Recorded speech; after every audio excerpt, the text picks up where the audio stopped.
მომავალი წლის პირველ ნახევარში არ ვიბრძოლებ. პირად ცხოვრებაში რთული პერიოდი მაქვს. მინდა ფოკუსირებული ვიყო შვილებზე და ყველაფერი მალე მოვაგვარო. ორგანიზაცია საჭირო ბრძოლებს ჩანიშნავს და მე როგორც კი ყველაფერს მოვაგვარებ, UFC-ს შევატყობინებ და მზად ვიქნები რომ დავბრუნდე. არ ვიცი ამ ვიდეოს როდის უყურებთ, მაგრამ 28 ნოემბერს როცა გავიღვიძე, პირველი ეს განცხადება შემოხვდა და ცოტა ვერ მივხვდი, მანამდე ღამით დანა ვაითმა რეები დაანონსა. დღეს ოდნავ განსხვავებული ვიდეო მექნება, მონტაჟი დიდად თავს არ შევიწუხებ და უბრალოდ ვისაუბრებ იმაზე, რაც ახლა ხდება ზოგადად. მანამდე გეტყვით, რომ ჩემი არხის მხარდამჭერი არის ჩვენი ძმა უგემრიელესი კროკოს ნექები, რომელთან ერთადაც უყურებთ ხოლმე ჩვენ ბრძოლებს. მე კი ვეცდები არსებულ ვითარებაზე ჩემი აზრი მოგახსენოთ. რამდენიმე დღის წინ შემხვდა მიმი, სადაც ჩანდა, რომ ოლივეირამაც და გეიჯიმაც ჩენდლერთან ბრძოლის მერე მიიღეს სატიტულო და შემდეგი იყო პიმბლეტი. ხო და აი ეგრე აგიხდეთ ყველაფერი. დილით ვიღვიძებ, შევდივარ და პირველივეს ვხედავ, რომ გეიჯი ხვდება პიმბლეტს და თავიდან ამაში რაღაც გასაოცარი ვერაფერი ვერ დავინახე, სანამ დაბლაწვრილად არ წავეკითხე, რომ ეს იყო სუბუქი წონის დროებით ქამარზე ბრძოლა და მაგრა დავიჭერი, იმიტომ რომ ვერ მივხვდი რა მოხდა. ნუ რა თქმა უნდა, ყველამ ვიცოდით, რომ UFC-ს რაღაც ძირითადი პრეროგატივა ამ ბოლო წლებში გახდა ის, რომ პიმბლეტი რაც შეიძლებოდა მაღლა ამოეწიათ უმოკლეს ვადაში. და ვიცოდით ეს ისედაც რომ მოხდებოდა, მაგრამ მე პირადად ეს სცენარი ცოტა სხვანაირად წარმომედგინა. ამ ვიდეოს ჩაწერამდე 1 თუ 2 დღით ადრე უცებ არსაიდან პიმბლეტი მეხუთე ადგილზე ავიდა. ტოპ 5-ში შევიდა, აი ესე უმიზეზოდ. და ახლა გვიან რომ ვიაზრებ, ხვდები რატომაც. ყველაფერი რეალურად იმისთვის დადდებოდა, რომ პიმბლეტი სატიტულოზე ყოფილიყო. მე ვეცდები, ჩემი მხრიდან ეს ამბავი დავინახო ოღონდ რამდენიმე რაკურსით. აქეთ ყავს არმან ცარუკიანი, რომელიც, რაც არ უნდა მოუარო და რაც არ უნდა თქვა, კაცს რა ბრძოლებიც ჰქონდა, მოიგო. იქ ოლივეირასთან არ იყო დამაჯერებელი გამარჯვება, მაგრამ მოიგო. როგორც უმრავლესობა თანხმდებით, ჰუკერით საზარბაზნე ხორცად მიუგდეს, მაგრამ ხედავთ რაც მოხდა. ეს ყველაფერი რომ გვერდზე გადავდოთ დროებით და მიუხედავად იმისა, რომ ეს ტიპი ძალიან არ მომწონს, ფაქტია, რომ თავის ვალი პირნათად მოიხადა, ის ვალი რაც ქონდა იმ ვალიდან ამოვიდა, ის სასჯელი რაც ქონდა მოიხადა, MMA-ის გულშემატკივართა 99% ალბათ ფიქრობდა, რომ სატიტულო ჯიბეში ედო. ასეც უნდა ყოფილიყო წესით, თუ რამე წესრიგი არსებობს ამ ორგანიზაციაში. ესე იგი, დანა ვაითი იმდენად ბოღმაკაცი აღმოჩნდა, იმდენად გულში ჩარჩა ცარუკიანის წონის ვერჩაბარება, რომელიც ზურგის ტკივილად შეიფუთა, რომ ყველამ ფეხებზე დაიკიდა, ეგრე გამოდის. რაღაც მხრივ ეგ მაგალითი იქნება სხვა მებრძოლებისთვის, რომ ვინმე რამე მსგავსი არ ჭამოს, თორე კი ნახეს რაც მოუვათ. ახლა დავსვათ ლეგიტიმური კითხვა ამ ყველაფრის ფონზე. რა გააკეთა პედი პიმბლეტმა, რომ სატიტულო ბრძოლა მიიღო? ის დავიკიდოთ, რომ დროებითი ქამარია, მაგას არ აქვს მნიშვნელობა.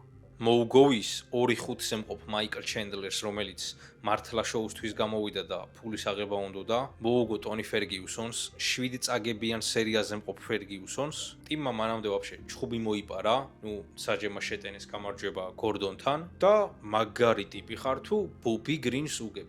და ვინმე თუ ხართ ისეთი, ვინც არ იცით ბობი გრინი ვინ არის, აი ახლა რომ დაეცემა, ეგ არის ბობი გრინი. სომეხი ისედაც იყო ნომერ პირველი კონტენდერი. გეიჯი საერთოდ ცალი ფეხით უკვე პენსიაზე იყო გასული, ოღონდ პირდაპირ გაგებით. თქვა რომ მე ამ სპორტიდან მივდივარ, მაგრამ სატიტულო ბრძოლას თუ მივიღებო, რჩებიო. ხო და ამდენმა წუწუნმა და ტირილმა როგორც ჩანს გაჭრა. აქ არის რამდენიმე ამბავი. ყოველ შემთხვევაში მე ასე მგონია.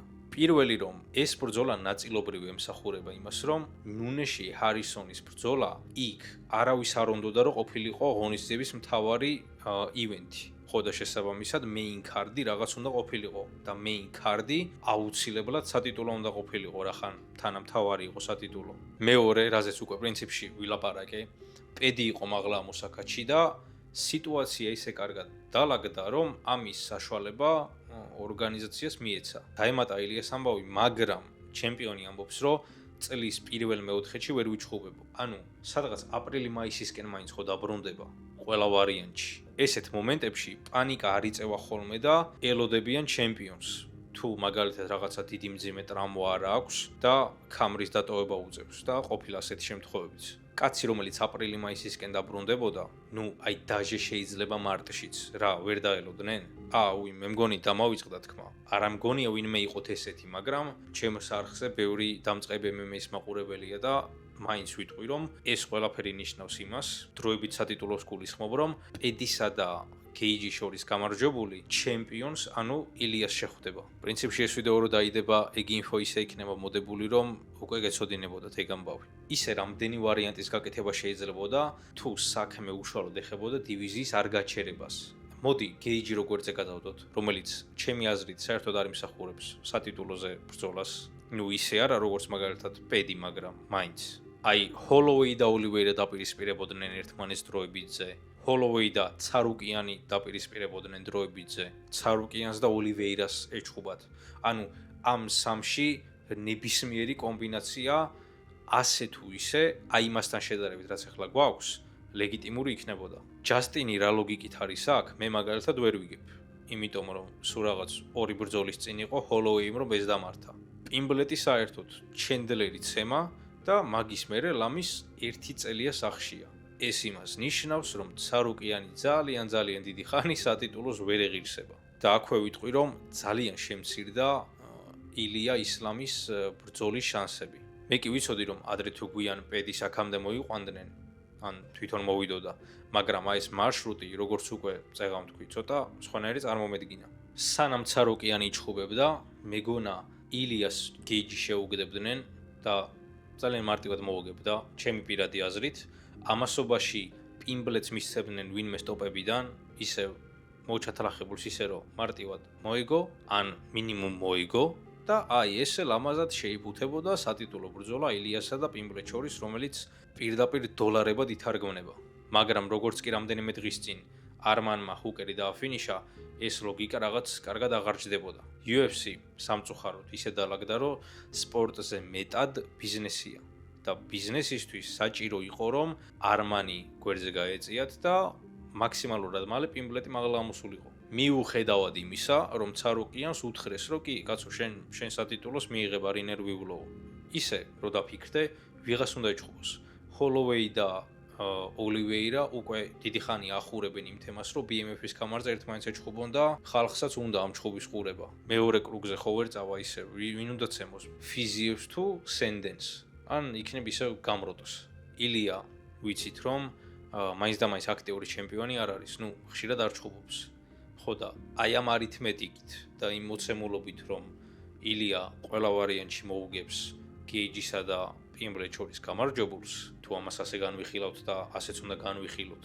არმანს სატიტულო ბრძოლა უწევს დაახლოებით იქით აწლის ბოლოს. ეგეც მინიმუმ ანიჩხუბებს ან არა. შეიძლება 2027-ში იყოს ეგ ამბავი. არის კიდე ესეთი ვარიანტი, რომ ილიამ სუბუქი წონის ქამარი ეხლავე მიაგდოს და პირდაპირ ავიდეს ველტერში ისლამთან საჩხუბად. მაგრამ მაგის ძალიან ცოტა შანსი არსებობს. ეგ ყველაფერი პლუს დამოკიდებულია ორგანიზაციაზე, რა სიტყვიან მესოურები. ისლამზე და თან მე მგონია, რომ ილია თუ ველტერვეიტში ავიდა, გამორიცხულია იქ ვერ დარჩება. თუ კარიერას არ დაასრულებს და ბრძოლა მოუდება, ისევ უკან სუბუქში უნდა ჩამოვიდეს და ქამარი თუ არ ექნება კიდე ვინმეს ქამარზე იჩხუბოს, არ ვიცი. აბსოლუტურად შესაძლებელია, მაგრამ არ მგონია.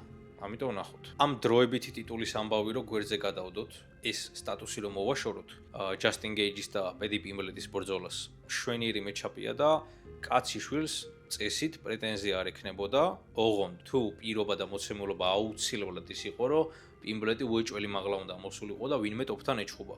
კი, Justin Gage მთელი თავისი რეგალიებით, უნარებით და იმ ყველაფრით, რაც ამ სპორტში აქვს გაკეთებული, არავისთან ჩამოსაწერი არ არის საერთოდ.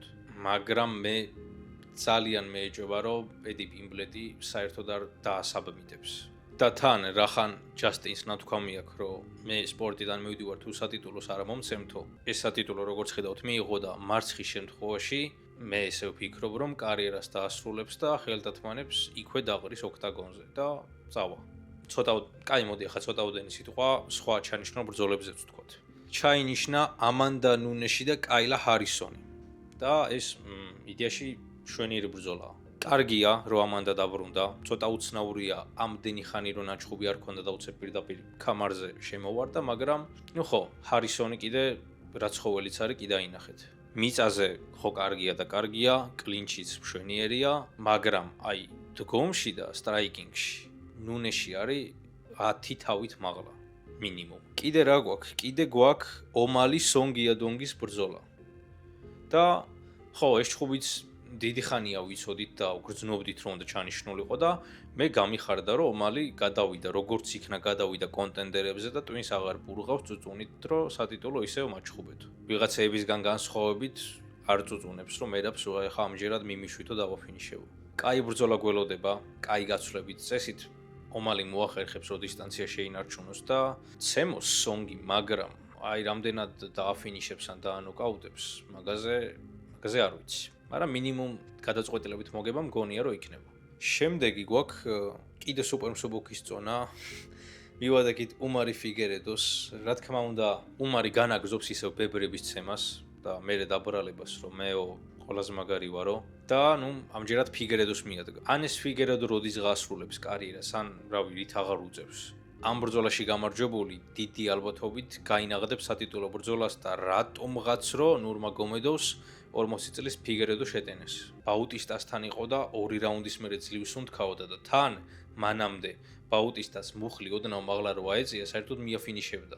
რა თქმა უნდა, ძალიან დიდი ფავორიტია უმარი ფიგერედოსთან და უდიდესი ალბათობით მოიგებს და როცა მოიგებს, ალბათ იტყვის ოქტაგონზე, რომ მე ესეთი ძლიერი მეტოქე ჯერ არ შემხვედრიაო და ეხლა უკვე რახანეს ბრძოლა მოვიგი მზად ვარ რომ მერაბს ისევ შევხვდევ. ან რაღაც მსგავსი სპიჩი იქნება, როგორც აი იქაო დაღებს ბნელეთის რაინდებს შეეფერებათ.